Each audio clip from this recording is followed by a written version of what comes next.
A safe taken from a Ba'ath Party-controlled building is blown open by an American specialist team now working in southern Iraq. Now the military campaign is nearing its end, the hunt for proof of Saddam Hussein's guilt is intensifying.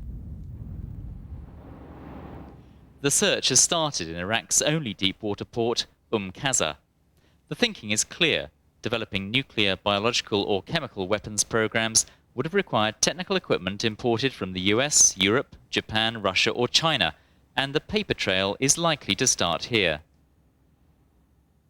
The coalition knows it's vital to secure evidence of weapons of mass destruction, partly to justify the war. But they're also looking for evidence of sanctions busting too. Now, a start has been made on this by troops as they've entered cities across Iraq. But we've now learned that a group of intelligence agents from Britain and America have entered the port town of Qasr and are sifting through thousands of documents now as part of this work. In amongst phones and office equipment are files, ledger books and floppy disks, taken away for analysis. Blowing the safe ripped the hinges from the doors. This is the operations room of the Joint Interagency Coordination Group, or JIASIC for short. This is part of a team of 80 now deployed across the region and drawn from agencies with expertise in counter-terrorism, weapons of mass destruction and sanctions busting. 25 are drawn from the US Department of Defense, military intelligence and nuclear, biological and chemical weapons experts. But 55 out of the 80 are non-military, undercover customs investigators and the CIA. Newsnight understands that British intelligence officers from MI6 are part of the team. We agreed to disguise the identity of some operatives while filming this report.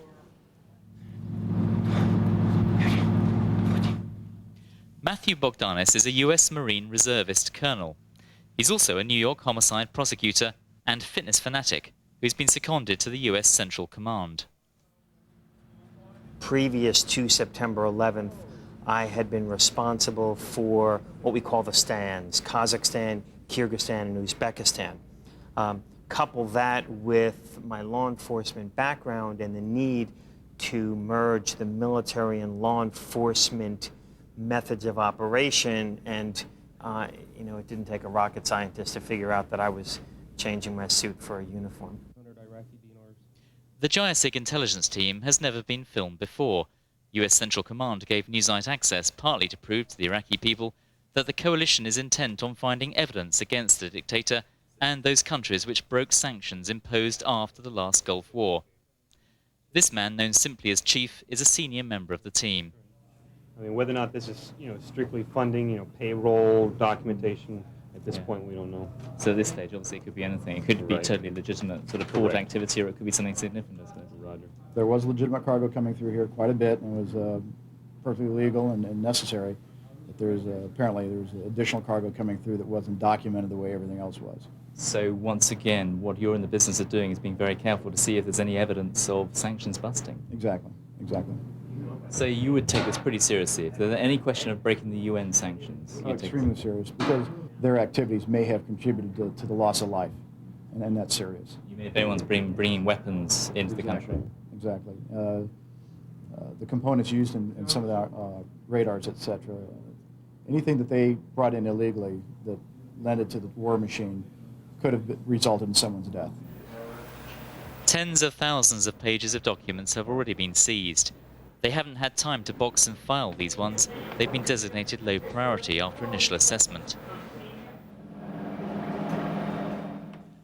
High priority documents are scanned and sent to America as computer files for detailed analysis using computer programs which scan the text for clues. We understand that evidence has already emerged suggesting that Saddam Hussein was selling oil to ships docking at Qasr in breach of UN sanctions. The one team, many different agencies approach is seen as the key to success. The terrorist attack of 9/11 on the Twin Towers exposed fundamental weaknesses in intelligence sharing on both sides of the Atlantic. Newsnight has also learned from other sources that 2 giant steam turbines are suspected to have been delivered to Iraq during the sanctions period, possibly from America via France. These are so-called dual use. They're needed for legitimate industry and chemical weapons production alike. As such, the export of this machinery to Iraq would have been prohibited. Is it true to say that that's part of your inquiry? It is part of our inquiry. We are not focusing on such dual-use items, but as you've pointed out, given the size of the items that have already been that are already present in the warehouse, it's clear that that's one of the investigative leads that we are following up on. And so the investigation continues. This hitherto secret model of interagency cooperation, first tested in Afghanistan, will now face a stern test in Iraq as political pressure mounts for hard results. Sprawling compound is a corner that belonged to the dictator's playboy son. Uday Hussein kept a picture of his father on the wall and rivaled him for brutality. But he was just as well known for his wild living. Debris of his home, American soldiers say they found bags of heroin and pictures of prostitute. Iraqis bore the brunt of UN sanctions. It seems the first son was living it up with fine wines and Cuban cigars. A lot of U.S. liquor, a lot of French-made wines, Yadro porcelain from Spain, Bohemian crystal, Swarovski crystal. At the rear of the complex, next to the harem, several possessions, understandably, left untouched by the looters. Uday's private zoo included wild animals such as cheetahs and this sad-looking lion. And beneath it all, a cavernous car park packed with classic and vintage vehicles. Many are missing, jump-started and stolen before the Marines got here. Some of those vehicles will soon be seen on the streets of Baghdad. Driven away by looters, they'll serve as a travelling reminder of years of excess by the former First Family. David Willis, BBC News, Baghdad. American bombing destroyed the mains water system in Nasiriyah. Now US Marines are pumping water out of the Euphrates. They're filtering it for those who are fit enough to come and collect it. We wanted water, electricity first, freedom second. Three things: water, electricity, and security. What about democracy? We feel what you are coming to give out democracy, but we are not sure. US troops are still encountering pockets of resistance in Nasiriyah and other towns and cities. To help tackle the chaos left after 3 weeks of warfare, coalition forces now want to engage the people in the creation of a new form of government in Iraq, and they're in a hurry to get this done. Victorious in war, the coalition now wants to win the peace. This is now a hearts and minds operation. The Marines here are still under threat, they're still shooting. But this is about winning the confidence of the people and helping to restore services, electricity and water. How's everything? Is everything all right? They didn't bother. The Americans and British are winning friends and influencing people in Iraq and overcoming the mistrust of many. But today's meeting at a coalition airbase at Talil near Nasiriyah may well lay bare other tensions, religious and ethnic, that lie beneath the surface of this troubled country. Adam Minot, BBC News, Nasiriyah. No to America, no to Saddam is the cry at this rally in the holy city of Najaf. Iraqi Shiites feel they were betrayed at the end of the last Gulf War, and now they want the chance to govern themselves, free of the leader who suppressed them, but also free of the people who brought down his regime. Some US troops are leaving the Gulf, but most are staying. Saddam's last stand may not have materialized, but Iraq is still awash with conventional weapons and people prepared to use them against the US-led forces. And so American soldiers are involved in the destruction of weapons, as well as in the search for weapons of mass destruction. Their commanders believe, though, that the worst of the fighting is now over. I would anticipate that the major combat engagements are over because the major Iraqi units on the ground ceased to show coherence. Tikrit was the last area where we anticipated seeing major combat formations, if in fact they were there. There were some sharp fights there, but not a coherent defense. But the road to a new Iraq is an uncertain one, paved at the moment with looted possessions and other forms of lawlessness. US soldiers are guarding public buildings, at least those which haven't been destroyed. And some believe that scaling back their numbers simply isn't an option. Now, as we enter the post-conflict phase, ironically, the need for additional numbers of troops may actually grow. If you're going to do a policing function, a public security function, you have to have a much higher ratio of forces to the population. So I think we'll see additional forces flowing in. If this is indeed Washington's decision, the swift, successful war will make it easier to sell to the American public, and it seems to parts of the Iraqi public as well. James Kamarasamy, BBC News. Terminal in the Persian Gulf is eerily quiet. The only presence here is a U.S. Coast Guard force. This is the main offloading facility for Iraq to export its oil to the rest of the world so they can have an economy. Our purpose here is to preserve and protect this oil platform so that the new Iraqi government can have an income. Until the war started, Iraq was exporting approximately 2 million barrels of oil a day under the United Nations Oil for Food program. Just days before the war started, this Iraqi oil terminal was fully functional, filling large tankers with UN-approved Iraqi oil. And on the night of March 19th, Navy Special Forces, along with Marines, stormed this terminal, taking it over from Iraqi military personnel. They had the tools needed to destroy this place, or at least damage it dramatically.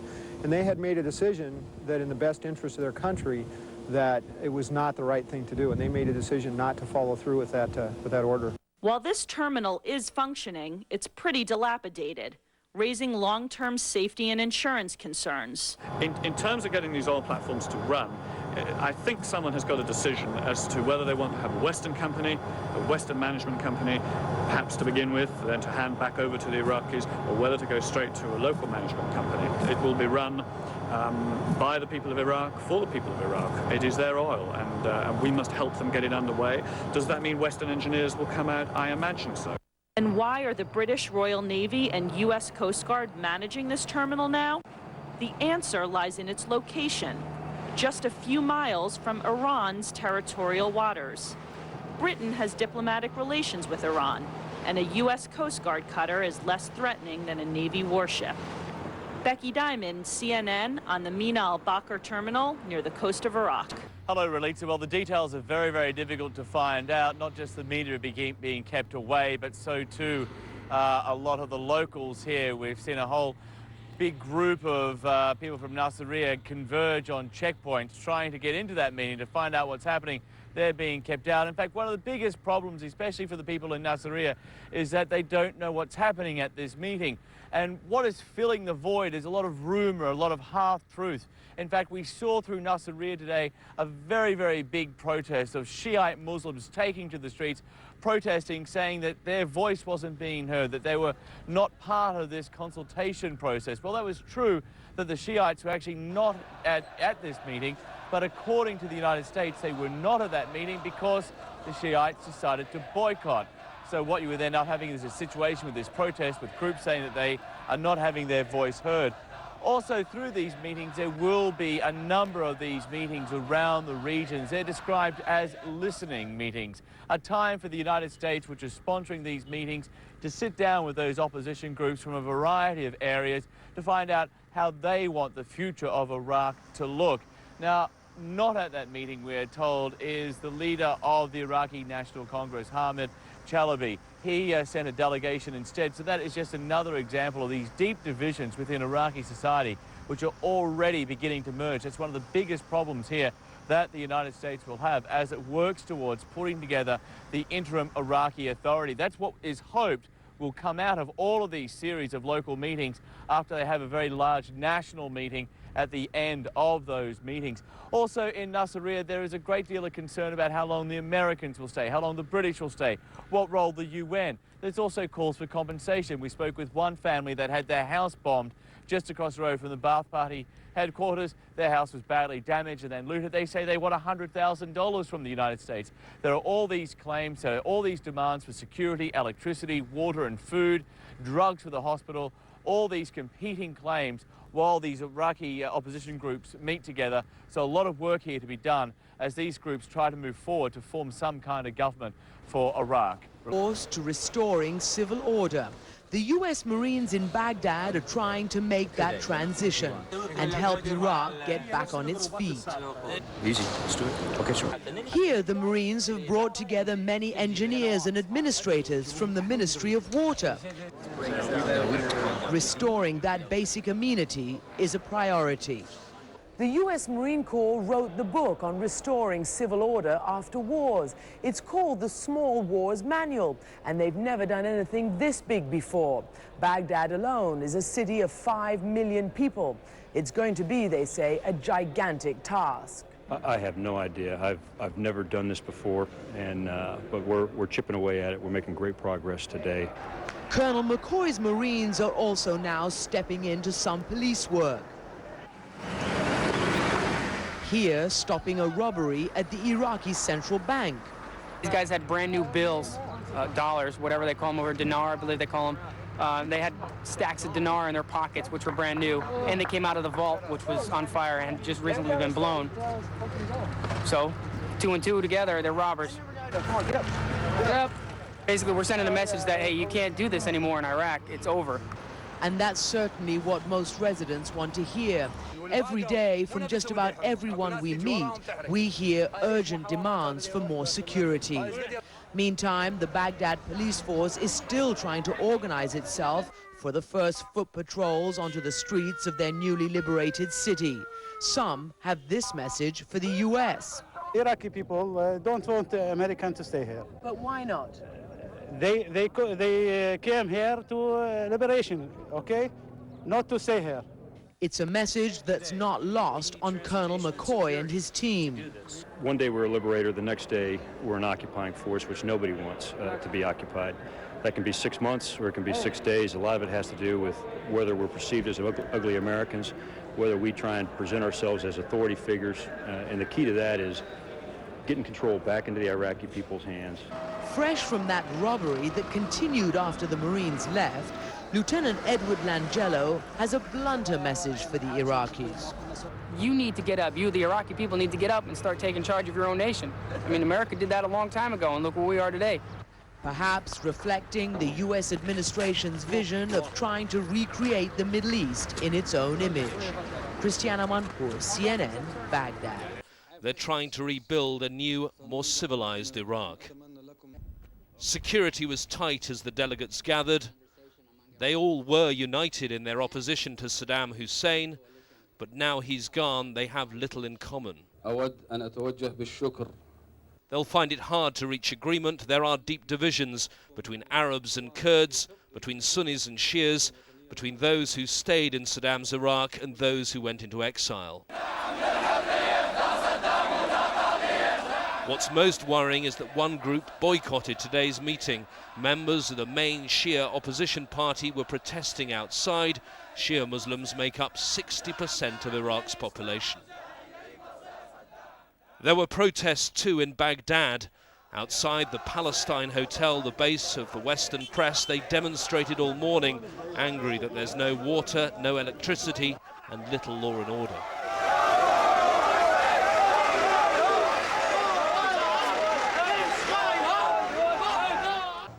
Inside the hotel, Marines conducted raids, fearful that foreign militants may be hiding out, planning an attack against US troops.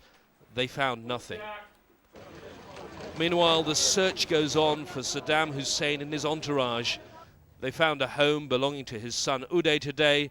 He was not in, but there was evidence of the extravagance and brutality of a man who it's alleged has killed dozens of people. Among the weapons, they found gold-plated Kalashnikovs. Saddam was a man who ordered people's executions. When his son chose a victim, he did the killing himself. The majority Shia Muslims in Iraq refused to go to today's meeting. It was undemocratic, they said, and they carried their protest to the streets of Nasiriyah. Down, down, Saddam. Down, down, Saddam. Down, down, Saddam. Down, down, Saddam. The hated dictator is gone, but Shias don't want the US to push Iraqis into making hasty, ill-formed plans for a new government. These are fast-changing, dramatic days in Iraq, I met Mohammed Bakir al-Nasiri, a leading Shia cleric who fled 24 years ago after Saddam threatened to hang him. This his first day back in his homeland. I came back, he said, because my people need me, now that Saddam is gone. In the chaos after 3 weeks of war, the next step is the difficult one. These are uncertain, fearful times. The people of Iraq are pleased to see the back of Saddam Hussein. What they don't want to do is to rush into a new regime that may be just as bad. The war has devastated the lives of thousands of Iraqis. Thoughts of democratic government are not even on their minds. Their struggle is simply to stay alive. There's no mains water, no power, no health care. We wanted water, electricity first, freedom second. Three things: water, electricity, and security. What about democracy? We feel what you are coming to give out democracy, but we are not sure. Much hope and expectation has been invested in the meeting in the sands of Iraq near Nasiriyah. But this is just the beginning of a lengthy process. A boycott by one group, doubts expressed by others, indicate many obstructions lie ahead on the road to the restoration of democracy. Adam Minot, BBC.